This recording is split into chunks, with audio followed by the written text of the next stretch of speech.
welcome everybody. It's time once again for the next chapter with Charlie Hedges as he explores turning the page on his life and yours. Hey, Charlie. Hey, Paul. As always, it's good to be here with you again at OC Talk Radio. And today, Paul, is a you and me show. You and me. I'm ready. You and me, yep. And I plan for us to talk about one of your favorite subjects, change.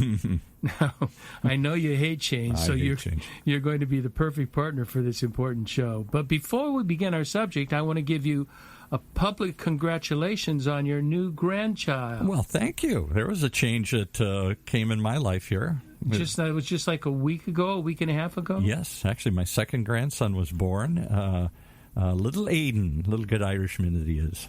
Got an Irish name. An Irish name. My daughter's Hispanic, but she gave him an Irish name here.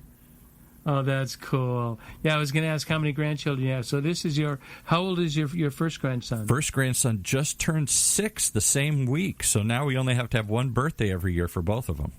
Oh, that's horrible for the kids. Really? Great for you, but horrible for the kids. Really? Well, that's great news, Paul. Congratulations. You know, and given today's topic, it is kind of timely that you bring it up because that was a change I wasn't prepared for, to be a grandfather at this age. I never knew my grandparents, so I had no role model to follow. I didn't know what it was like to be a grandparent. And at first it was very confusing, but it's been the most exhilarating thing I've ever gone through in my life. It's the coolest job in the world. You fill them up with sugar and you send them home. It's all the fun and none of the worry. That's what I hear. My son was just married last November, so I am going to find out within a few short years of what that's all about. I can't say. I know everybody says it's the greatest. Being a grandparent is the greatest, and I look at it and say, I don't want to clean diapers again. Well, there is that too to it, but they do. It is a different feeling. You look at the little guy when he comes over, and you start to say, "Don't do that. Don't pick your nose," and then you're like, the heck with it. Pick your nose. Go ahead. Here, have some more sugar. You know, have some more sugar. So it's all the fun and with little or less of the responsibility and worry that you had when you were a parent. Wow! Congratulations. That's great news. Thank you. Okay. Over the weekend, as I was reading, I came across a quote by playwright George Bernard Shaw, who wrote this. Another Irishman. Is he? Oh, yeah. Right. See, you Irish people, you think everything is Irish. Everybody is Irish. And everything that is Irish, you think is the best in the world. And, it's a country that's about the size of Pico Rivera. Yeah, right, exactly. Can I just give you a quick one on this? So Joe Biden, who's very Irish, was at his rally the other day, and he quoted some English poet. I hadn't heard of anybody quoted poetry in a long time. So he said this poem, and it was in English. And then he said, and let me tell you, though, a real poem and by an Irishman. And I just thought just using that term. Yeah, there's poets, and then there's real poets, the Irishmen. So that's the way we view it. You Irish. I don't know. Everybody's a little Irish. Yeah, no. So anyway, let's go back to this this quote by this Irish poet, George Bernard Shaw, who wrote this: "Progress is impossible without change, and those who cannot change their minds cannot change anything."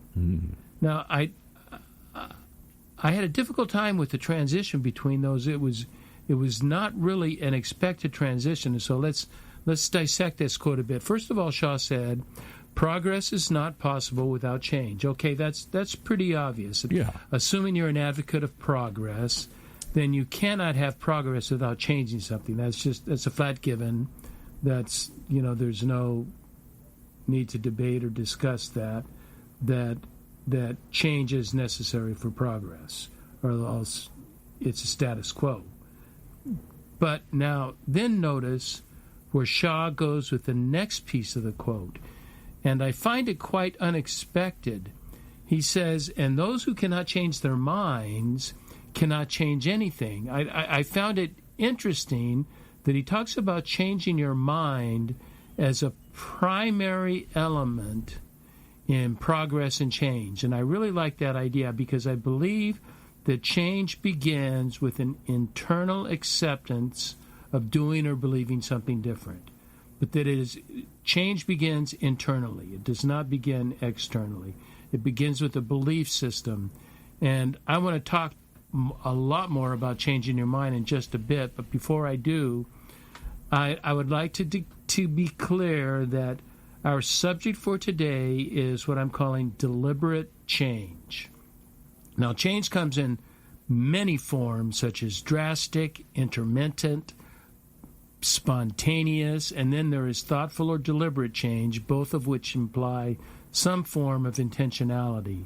The first three types of change, drastic, intermittent, spontaneous, most often occur in spite of us and not because of us. And most of the times these kinds of changes are forced on us by circumstances that some authority or another person is putting on us. In other words, it is a change that we ourselves did not initiate. And we are looking at one today that you brought up, and that's the coronavirus. Yeah, it's been imposed upon us. Nobody wanted it, was prepared for it, knows what to do with it. And it's. I'm not knocking the change. I'm not saying the change is wrong. Mm-hmm. I'm saying I have no idea. I haven't enough evidence to make any kind of decisions on it. But change is imposed. But such also, as I was thinking before the coronavirus, has really becoming daily an increasing issue. Such is a political climate today, isn't it? One party wants us to change back to the good old days, whatever the hell those were. And the other side desires a change forward, not necessarily better, but forward, moving different, a change implying a change to do something different from the way we've been doing politics. Either way, the change is something we personally have little to do with apart from voting. Other than voting, we get the brunt of the change, and I stray, and I want to be careful that you don't take the entire show ranting on politics. The opening he's been looking for. Yeah, I know. which I guess ranting is one way of dealing with change.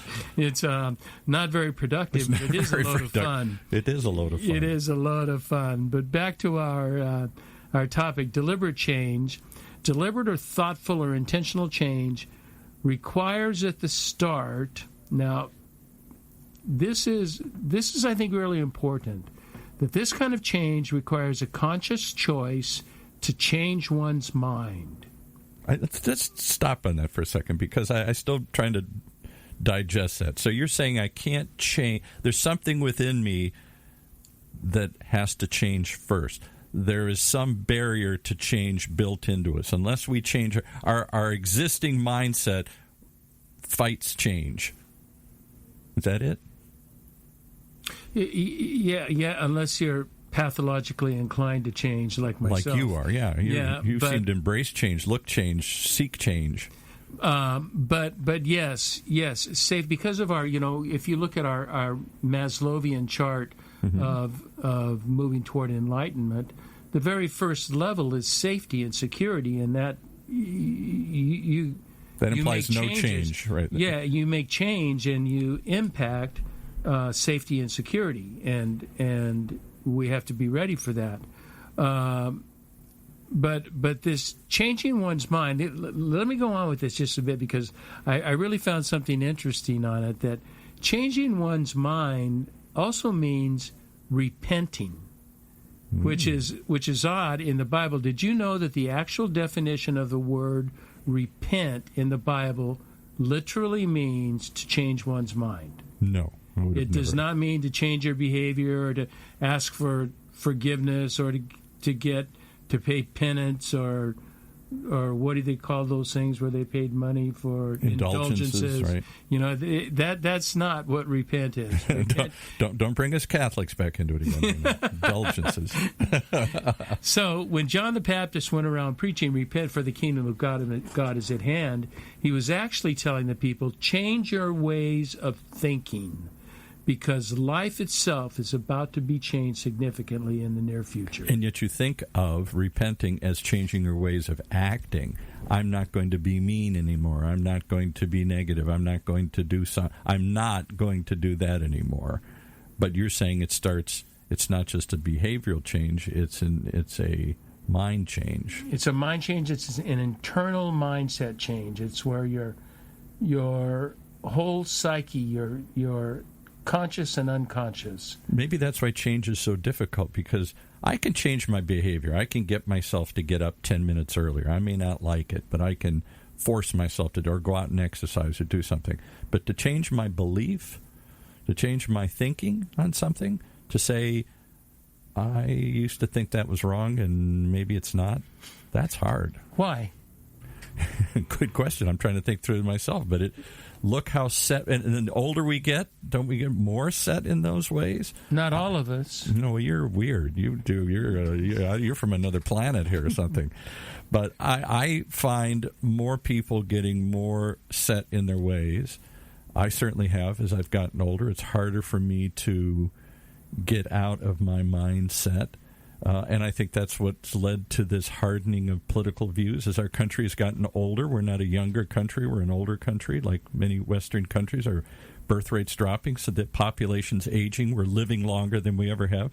Maybe that's except in third world countries where the population is exploding. Yeah, exactly. And young people are exploding. You know, some of these countries are half young people or third young people. 600,000 people at 15 and older are entering the workforce annually in Uganda. Wow.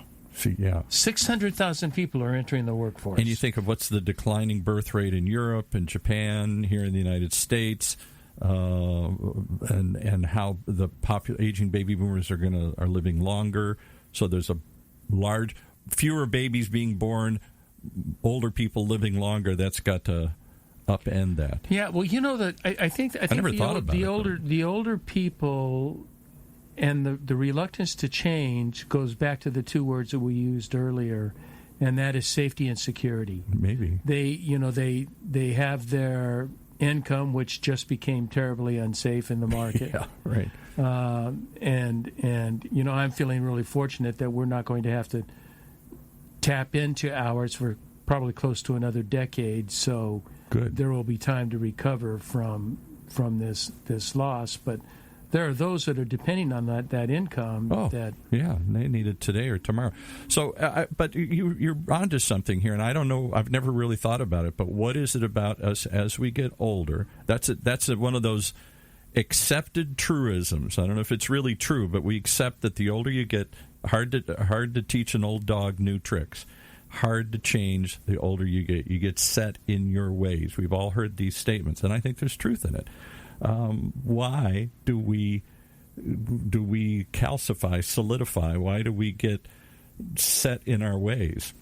I think that's, one thing I have to say about that is that's anecdotal, and I would love to see. Yeah. I would love to see data on that to see, what really is the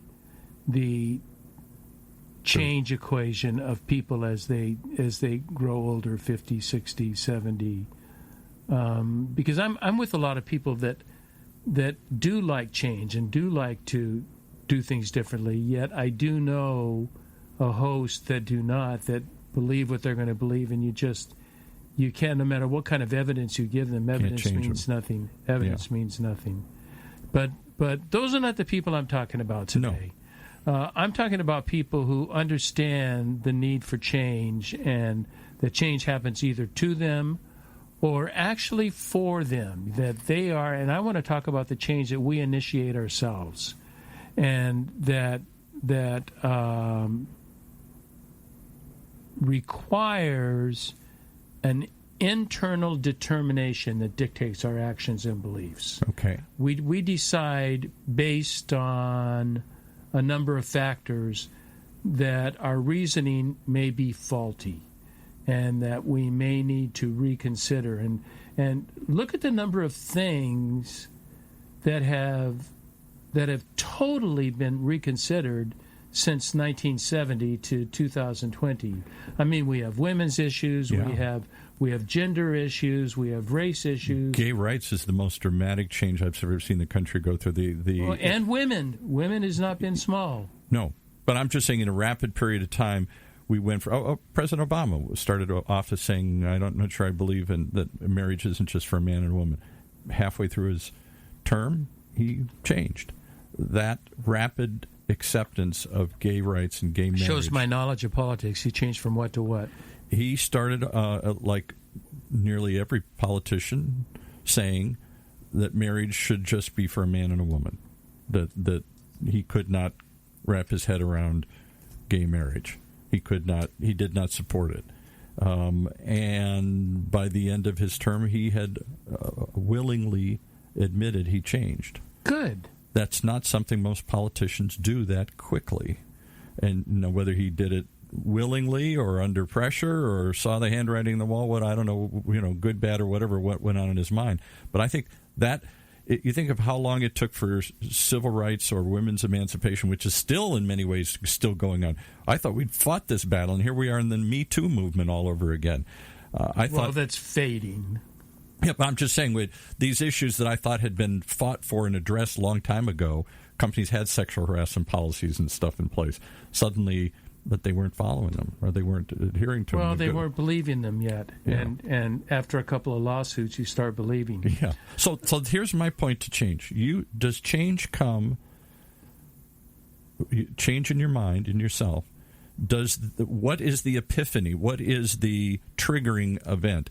Is it something outside you, a disaster, a lawsuit, a problem, something that makes you re-look at your life? I think of times I've had to relook at my life. It's usually when something went really bad. Or is it a proactive, I'm happy where I'm at and I want to be happier? I think honestly, you gave really good examples, and I would have to say I'm sorry, yes to all of them, because it is, in my experience, it is really one of two things: it's data or experience. Yes. The data becomes clear that what I once believed, I no longer can believe, or my experience, and that was the reason. I'm not so as much into international travel, especially today, but not as much into international travel since I've taken on the charity work, and I'm in Africa 2 to 3 to 4 times a year. Yeah, that's filled a void or filled a role. But that experiential change has really changed my worldview drastically. My view of how the world operates. When I spend so much time in a developing country, I begin to understand what makes people tick in that country. And believe me, I have scratched the surface. I do not pretend to be an expert in that. But what we would consider corruption is not corruption there. No, that's just normal day business. That is the way you do business. If taking a bribe, or you grease my hand, I grease yours. Yeah, yep, and hiring friends. This is not an ethical issue. It would be looked on laughingly as an ethical issue, because it is simply the way business is done. That's how your brother gets a job, and you're thinking, thank goodness, I have a chance of getting a job at the same place, right? Because my brother has a job, and that begins to impact my worldview. Yes. And my worldview of the way life exists, and my worldview of ethics, and that they are socially determined. They are not determined by some... You don't just sit on a mountaintop and come to the conclusion here. Let me contemplate life. That's the way it should be. But we do in the West. Well, we're always on a quest. You're part of that generation. You're the poster child for it. You're always looking to improve yourself. You're always on a self quest to go deeper into your psyche and experience something. You're always putting yourself. That's your generation. Always looking for self-awareness. That's me of our generation. I was just talking to somebody about the hippies, and right. and they were of the hippie days, and they said, we really didn't do shit. It's a little romanticized, maybe. It was really. I just read an article about it, and it was really about a 4 or 5 year deal. It was really about 1967 to 1970, maybe. 71. Yeah. It started in 64, but it's the last couple of years. The Summer of Love was 69. That was probably the height and that was it. when I started. I started in 67 at UCLA, and then left my full scholarship for gymnastics to be a full-time hippie. Yeah, right. I mean, you literally hitchhiked across the country, didn't you? I did. 3 months on $200 in a backpack and a guitar. So what led, here's my question to you. What led, look back on that, Charlie, what led to that kind of dramatic, conscious, deliberative change? Simple, curiosity. Just that? It was curiosity and experience. I've never experienced anything like this. Curiosity, experience, the opportunity for genuine freedom, no one saying to do anything. We picked up, we would spend a night at a place, and if we liked it, we would stay. If we didn't, we would go out and put our thumbs out and hitchhike to another place. But it wasn't safe and secure. Oh, it was. But you're safe and secure at UCLA, a prestigious school. You've got a full scholarship there. Can't get much easier. Money's not a worry. You're not going to go into the draft, and nothing's going to happen here. And yet you chose to do something very uncertain, go out into the great unknown for excitement. Because I got bored of school. I just got bored with school, but we're going to move on. All right. We're going to. Those are great questions. The only point I make is the time of my life that I experienced the greatest change was similarly when I went to college. I went from being a sheltered suburban kid to University of Michigan, wide open, and I changed my views on many, many things, life in general, just because of that experience. I wasn't expecting to change. I didn't go there to change, but it was life-changing. All right, so let's what I want to do today is something that's a part of me. Systems are a part of me, and yet I don't want to present a system for change. Okay. What I'm going to do is it's going to come out like a system, so there's going to be 5 points. But you want to take a break first, and then you're prepping us for this? Let me prep us, and then we'll get into there. Right. Just a couple minutes for a break.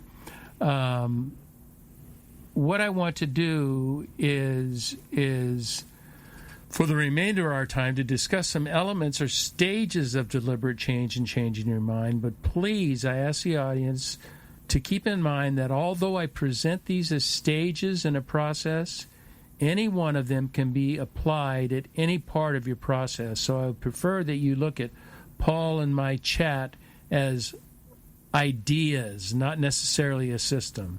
They may come out as a system. But I also want to say this, and I may remind us after the break, but no, let's take the break, and then I'll do this, because it's better to take the break. Yeah, you're now. launching into something big. I got to get ready here. I got to go to the bathroom and get set here.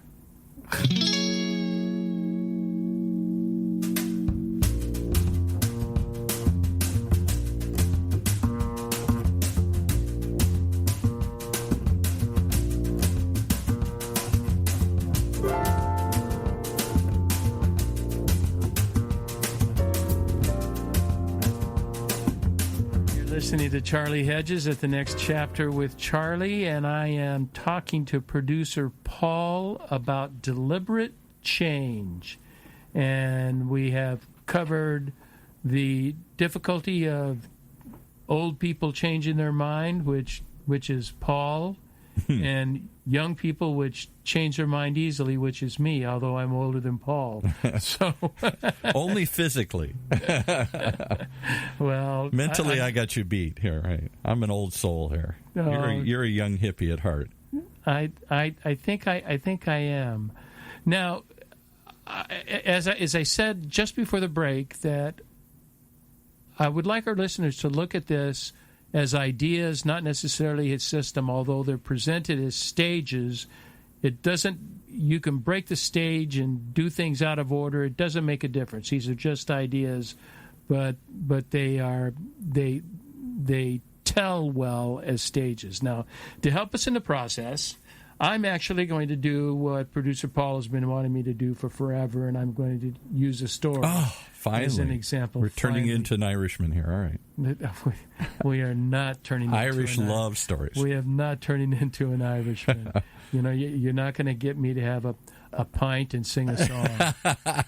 That's the start. That's the first step. Take a pint and sing a song. Sing a song. You got to sing a song, whether you can sing or not. But to help us in the process, I want to use this example that goes way back to 1990. And that was when, as a successful minister in a megachurch, I made a decision that within 1 year I would be doing an entirely new job. Wow. That I would no longer, and it would not be a church-related job. I had no idea what that job was. I had experience in business in the 70s where I managed for a decade. I managed around 100 people in a wet processing division of a carpet mill. But then I went to seminary, and my education was in theology, and my history was in theology.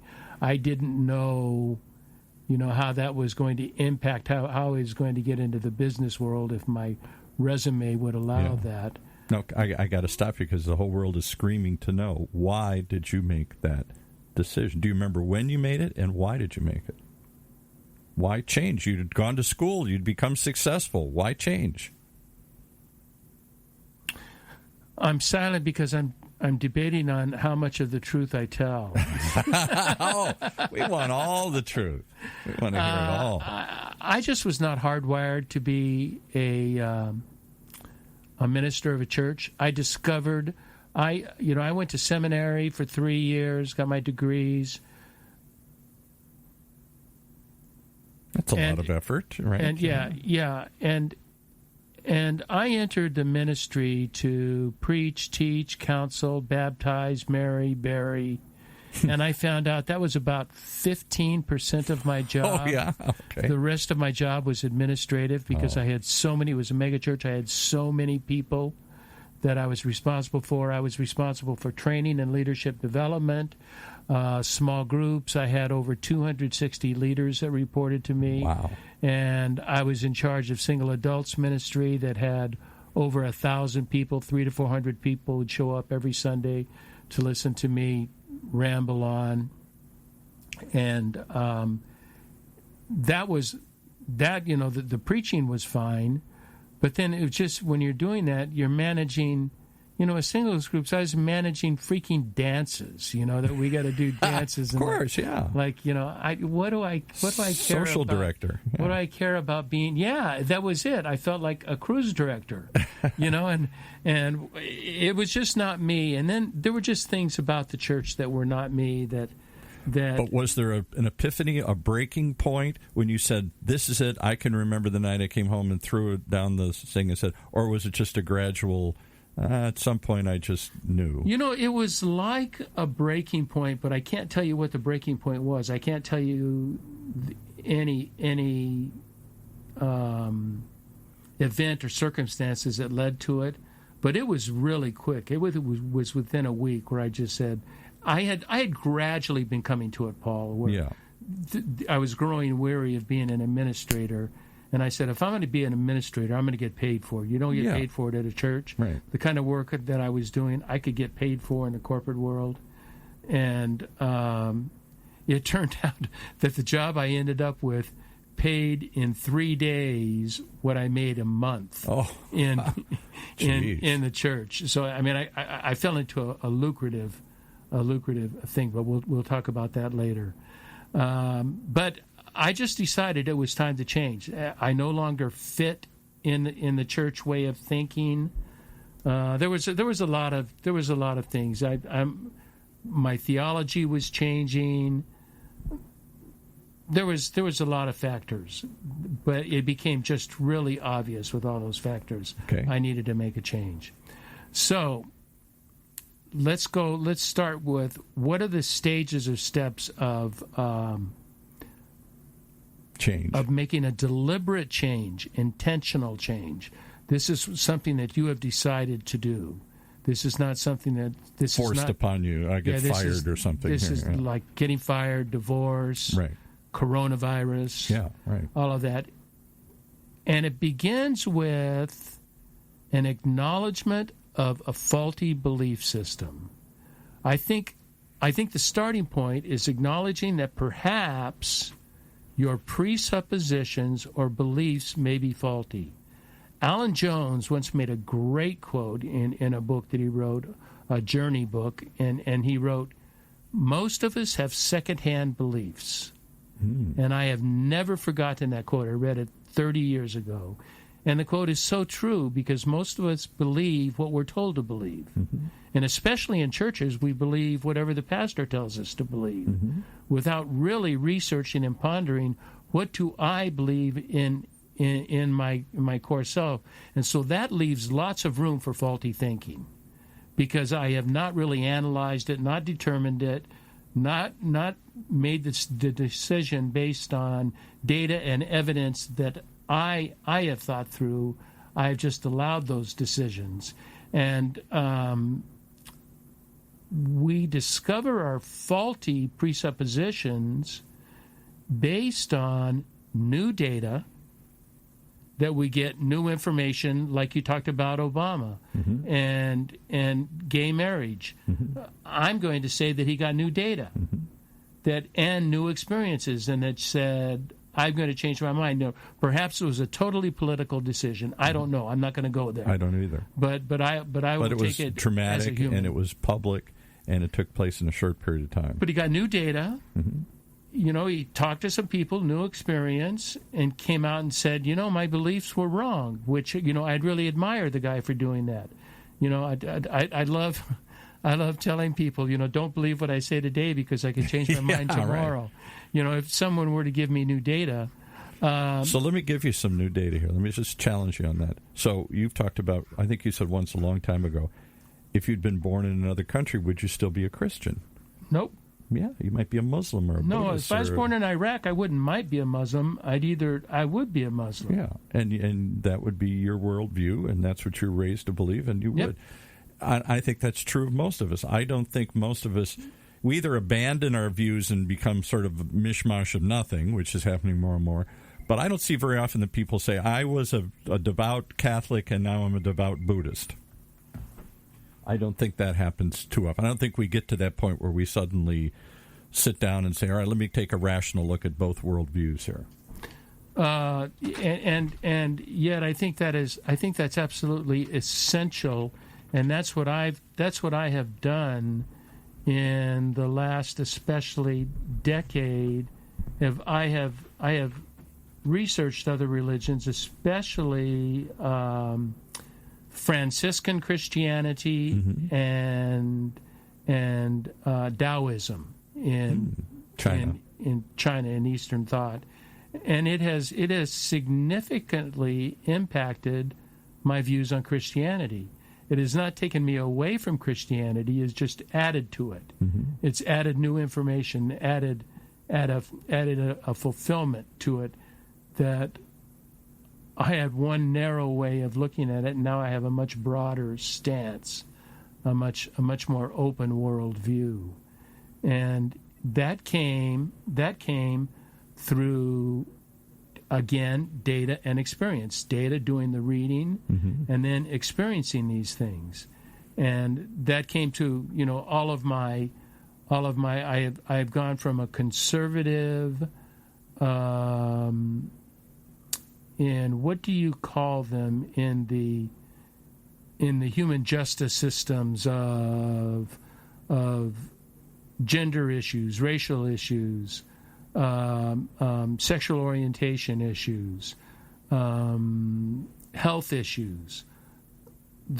I've gone from a very conservative point of view to not a liberal point of view, but perhaps a progressive in some sense. A very progressive, centrist, little left.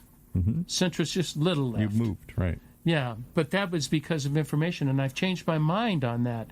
And so what I had to do was, first of all, acknowledge that my belief system was faulty.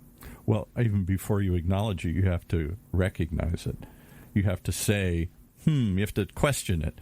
And then you have to, once you question it and investigate it, then it either holds up or it doesn't.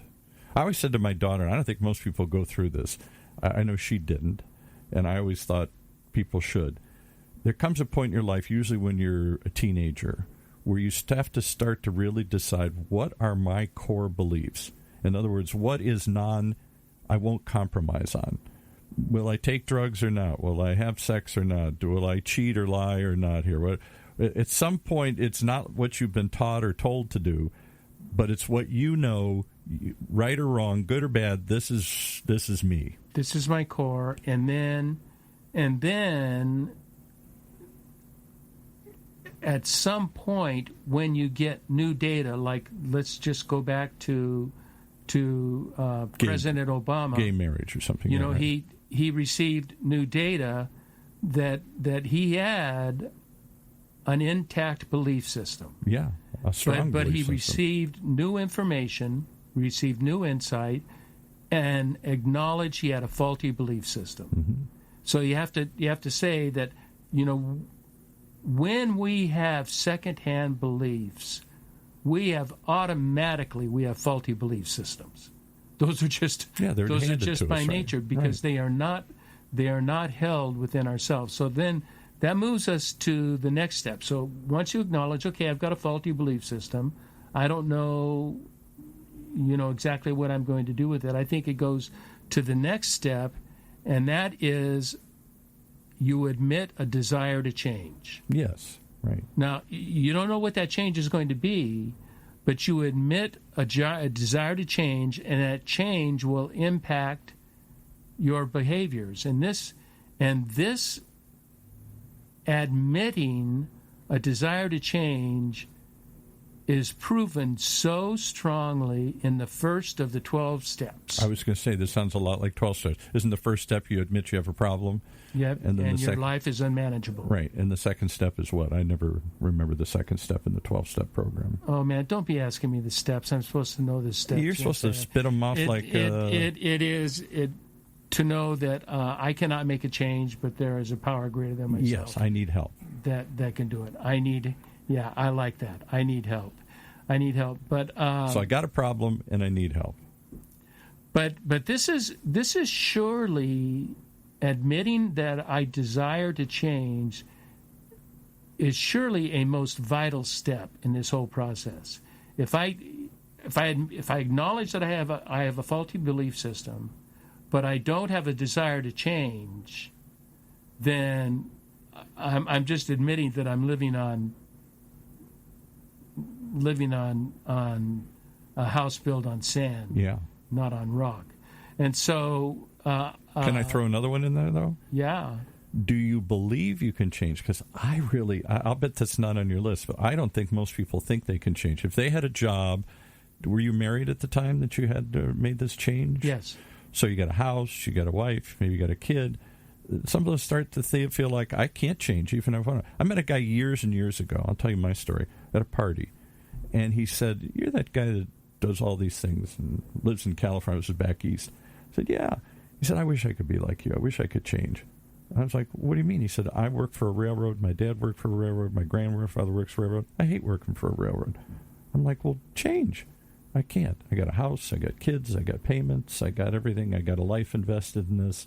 I can't change. He was convinced. He hated his life, but he was convinced he couldn't change. And I thought, how sad. Yeah, he had a faulty belief system, but could not acknowledge the faulty belief system. I see. Okay, right. Could not go to say, my belief system is errant. The belief that I can't change, right? Because he just felt trapped. I think a lot of people feel trapped. Yes. And that is an errant belief system. I think it needs to be done. Let's go through all of them and see if they're helpful through the rest of the stages, see if they're helpful. But they sort of deal with that. But that is a great point, that in the time of child rearing, your 30s, your early 40s, your late 20s, those are times that are critical, not only to yourself, but they're impacting your loved ones as well. Easy to change when I went to college. I didn't affect anybody but me. Harder to change. You get married, kids, houses, cars, careers. Yeah, I had marriage and houses. I did not have children when I made the change. Okay. I didn't have children until I was an old man. I was 42 when my son was born. What? Wow. Okay. Yeah. I'm coaching baseball at 50 when the rest of these guys are 20-something. But I was beating their ass like crazy. I want to go back and see that scene. All right, go ahead. Yeah. So we begin with admitting a faulty belief system. 2, admit a desire to change. And 3 is really quite obvious. It's okay, I need to change. 3 is just consider your options. Weigh the evidence. Although you have already admitted to yourself that your beliefs may be faulty, or that you may or may not have arrived at a replacement conclusion. That I'm thinking, like, I wanted to go to my life story, but I'm going to Barack's, and he could easily say, my gay marriage thing is wrong. I no longer believe in that. Wrong or right is the wrong word. I no longer believe in that, but I don't know what I do believe. Yes. I do know I don't believe this, but I don't know what I. You what just I do defined it. Defined it? Defined it. You just found it and defined it. That's a new word. Defined it. You came up with a way to explain, in my mind, why. I will say the majority of Americans do not have any sort of clear religious belief anymore. For the first time ever, Pew polls the last couple of years have shown, when they ask people, what's your religious preference, they say none of the above. No identification, no real clear feeling. Because they know what they don't like anymore. I'm not a Catholic. I'm not an evangelical. I'm not that anymore. But they don't know what they become. They're very unclear of what comes next. And that is where I think we have to make if this value, if this belief system you have is important enough, then I think it urges you to make an evaluation of what are your options. What are the options that are out there? Rather than just sit with non-recorded and non-belief, you knew religion was once, using your example, you knew religion was once important to you. Right. But it no longer is important. But what now? But what now? And I think we're talking about essential elements of life. I think, belief in a deity or not is, and I'm at this point not advocating either, although, I have a strong belief system. Right. As do I, right. But I respect those that don't. And if you choose to don't, make it a choice. Yes. Make it a conscious choice. And so, this requires deep thought, conversation with your closest friends, and counsel with experts in the field, and reading. If it's if we're going to be talking about religion, look a little bit at it and see what sort of spirituality do you want to embrace? Because I like the way Terry in our last episode defined spirituality as it's not flesh and blood. There's something much more to me than flesh and blood. And I believe with every human being there's something much more than flesh and blood. And to help sort of articulate that, even if half of it is I don't know, then as long as you're on the journey to finding it. I think many people say I don't know and quit. I don't know what to do with my life. I don't know where to go. I don't know what to believe. And they just stop, and that becomes paralyzing. They don't embrace. They don't say, well, let me go on a logical search. Let me break it down. Let me draw a T on a piece of paper and put the pluses and minuses, and let me explore all the options. They just get frozen by that I don't know if it's fear or whatever, but they just, I can't move forward. I can't go back. Then let's go back to step 2, which is, do they desire to change? You're talking about people that don't desire to change. Maybe they're caught. If you don't desire to change, then it's not going to happen. I have been, here's a weird analogy I'll tie in. I've had moments and periods in my life where I went through lots of depression. I don't seem like a depressive personality, but inside me, yes, my mother was that way, so I've inherited some of that. I could get very depressed a couple times in my life. And I went to a therapist, and they said, really the basis of depression, in their opinion, was inability to make a decision. Go for it or don't go for it. Go back or go forward. You get stuck in that. It's like, just make some choice and move in some direction here. I think people get stuck in that indecisive phase, and all it does is bring you down. Well, I'm going to come back to, Paul, I'm going to come back to the desire to change. Do you want to change? Mm-hmm. Do you want this in your life? And it could be a belief system. It could be a job. It could, a new marriage, whatever. I was going to say, it could be a marriage, and it could be in the social issues. Right. Where you live, make a decision. Consider those options. Now, my option in my church job was a phone call. I had no idea what I was going to do. I knew in June of 1990. I said, in 1 year I will not be here. I just said that, told that to my wife and to a couple of friends, and said, I have no idea what I'm going to be doing, but I will not be here. And sometime January, February, we received a phone call. My wife, Toba, was asked, the Chevron Corporation is looking for external trainers. Chevron is going to hire an ex-minister to be a trainer. Well, they asked my wife, who was in business, and that was her business resume, and she said, no, I can't do it. But Charlie could be interested. And the person who was making the phone call used to be in my ministry and loved my ministry, and said, are you kidding? We could get Charlie to do this? Yeah. Because, because it was an external consultant to do training. Right. So they'd seen you in front of a group of people and training people religiously. Why not? Yeah. Yeah. So then many people who have more New Age beliefs than you and I do would say, you simply put it out to the universe. I did.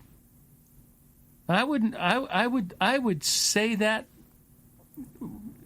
with my religious beliefs. Really? Okay. I put it out to the universe, and I happen to believe that God has something to do with the universe. Okay. But I just threw it out there, and I think that's I'm glad you brought that up, because that's a really, really, really, really critical step. Yeah. Is throwing something out there, putting in a statement, putting it in writing. Yes. And getting it down, saying, I want to, I will. And then you don't even have to go back and review it. There was something about putting it in there and throwing it out to the universe that sticks, and it works. And I got a call from the universe, and I decided you were open to it at that moment to say, this looks like a grand opportunity, so I need to check it out. I think that is a big part. I've heard many. I could give you lots of stories where people have said, I made a commitment and I just didn't tell myself. I told somebody. I wrote it down somewhere. Yes. I made some sort of declaration, this is real, and challenged myself to hold myself accountable, and somebody to hold me accountable or whatever. I remember reading Jim Carrey once, the comedian, famous comedian, when he was struggling and homeless. He wrote down he filled out a check, and he made a check to himself for $10 million, and they didn't have 10 cents. But he wrote it out, and he just kept it in his pocket. Someday I'm going to be able to cash this check. And, of course, you know the story. Yes, he did. He made millions. Except he couldn't today. But yeah, right. Yeah, I don't know what happened along the way. But, that I hear those kind of anecdotal stories. Steve Harvey talks a lot about that, of how you just got, at some point in your life, you got to declare something. I'm going to be different. You got to write it, physically tell somebody. That is. I think perhaps as we're talking about it, I think that could be one of the strongest steps. I really do. In making the change. I do. Is throwing it out there. Mm-hmm. Believe me, it sounds crazy. It sounds new agey. I don't care how it sounds. I just know it works. Right. That when you throw it out there, I did one thing one time where I said, "What am I going to do in my life?" And I said, "In the next 5 years, I'm going to visit 10 countries. Yeah, right. You said that right. And I did it within 2 years. Right. And I had no idea. I had no idea how I was going to do that. I had no idea. Yet it just. So I think it's happened. something about not just in your own mind turning that switch, but publicly proclaiming it, writing it down, telling others something about that commits you to it, and makes you open to it. It commits you. I mean, where you are now thinking about it, and you are aware of it. Right. So the next one, we want to go through the next two really quickly because we're running late. But then the next two won't take a long time. The fourth one is really in line with the third one of consider your options. It's contemplate. It's now that you've done your options. Depending on the severity of the change, deep reflection is required. You don't just do it. You reflect. You look at the options. You've weighed the options. Now it's time to reflect on them. And do you have to remove yourself? Because you and Terry talk about that so often, and I do that so little. I suspect most of us do it so little, where I go somewhere, I get away, I go on a retreat, I get quiet, I do something where I get out of my normal self and my normal routine to find that, to deep dive into myself. I rarely do that. I don't do it as frequently as I should, but I have 4 to 5 days a year minimum where I am by myself and reflecting on life, the universe, and everything. I can't think of 4 or 5 days in my last 20 years that I've been alone like that. I've never gone on a retreat or anything. For me, for a well-lived life, it's essential. Yes. I mean, but that is for me. It's maybe essential. That's another... Otherwise, I'm just acting all the time, and I get so involved and so caught up in the actions, and then that's how you get caught up in I can't make a change. I can't because you take no time out from it. Next year I'll change. Next week. Next month. Terry talked about pausing and stepping back. Right. He talks about it all the time. You have to pause and step back and take a look at these. So now you've identified 2 tangible things you can do. One is, after you've decided you want to change and you're going to take a change, publicly declare it, write it down, take some action to put yourself out there, to throw it out to the universe and tell everybody. And then you're saying, get away, get quiet, pause, and reflect. Yeah, and I did. Now with my situation, I really did spend time, and I pondered an hour. I put /hour because it was definitely impacting my wife. Options in this matter was an entirely different kind of opportunity. Would I be credible as a minister going into talking to high-level business people with the Chevron Corporation? Doesn't seem obvious to me, but maybe it did to them at the time here. If I was the HR director looking for a training, I wouldn't say, let's go get one of those ministers over there. Well, that did actually help because they knew I could public speak and I had a business resume. But I'll bet that when they went into the job, that wasn't one of the things they were seeking. I turned out to be their number one trainer, by the way, their number one and highest paid trainer. Do we have any doubt of that? Yeah, I was good at that stuff. But there's other questions. How long would the gig last? Yeah, and then I'm out of a job and I'm unemployed. This is not a permanent gig. You're a consultant. You're an external consultant. So consultants come and go. And you what had a would wife, I do next? And you had a wife that was willing to go along. Many wives would say, "Over my dead body, I'm walking out of here if you do that." What are you, crazy? We got a job. Fortunately, I've had a supportive wife that supported. Not everybody's so lucky in that one. Well, she just kind of believes in me. She just figures out you keep figure. You keep figuring shit out. So keep it up. Keep trying. All right, let's go on the last one, then we can get out of here. And that's just the obvious one, is decide on a course of thoughtful action. I think that's the easiest. Once you've gone through all those other steps, making a decision is not as hard as you think it's going to be.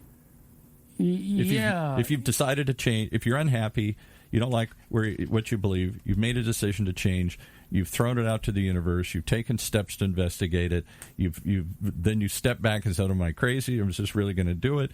And people are supporting you. Then that final step, which seems so hard, is not that hard. Was it hard to accept the job at Chevron after all the agonizing Not and worrying? after that first damn paycheck. See? There you go. Say, holy cow, What are was you I kidding thinking? me? What is this? This is money. This is crazy. But it comes to, I didn't want to bring church into this, but it comes into my theological beliefs that are, I went to a very fundamentalist seminary, I call it the redundant name, Western Conservative Baptist. Yeah, right. I suppose those liberal Baptists out there. Right? And I am far from fundamentalist now, and I won't go as far as to speak as I am, but I am quite liberal in my theology, although my core doctrinal theology is very conservative. Mm-hmm. Very, the 5 things I believe, are very conservative, and they fit right into the Nicene Creed and the Apostles' Creed. Mm-hmm. So I go right with those. But when I had a minister friend that once used to call it that we as Christians too often major in the minors and minor in the majors. Oh, that's a good way to put it. Yeah. And I like to major in the majors. Yeah. Right. These are the important things that make my religious beliefs distinct. Nevertheless, the thing that I have is a total acceptance of all religions. I do not say that Christianity is the only religion. That doesn't strike me as today's evangelicalism out there. Oh, well, I am not an evangelical. I'm far from an evangelical. That's to be true.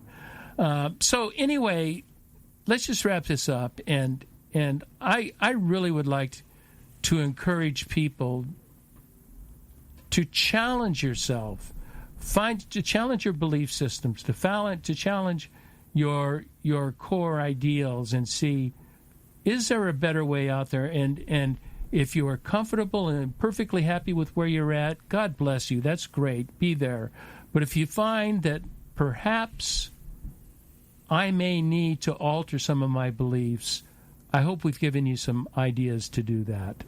That's been our goal. And I want to thank Grandfather Paul for your willingness to play the change game with me. It's always fun chatting with you. Yes. And I want to thank our listeners for tuning into The Next Chapter with Charlie. And be sure to check us out at our website, thenextchapter.life. And until next, this is Charlie Hedges signing off. Bye for now.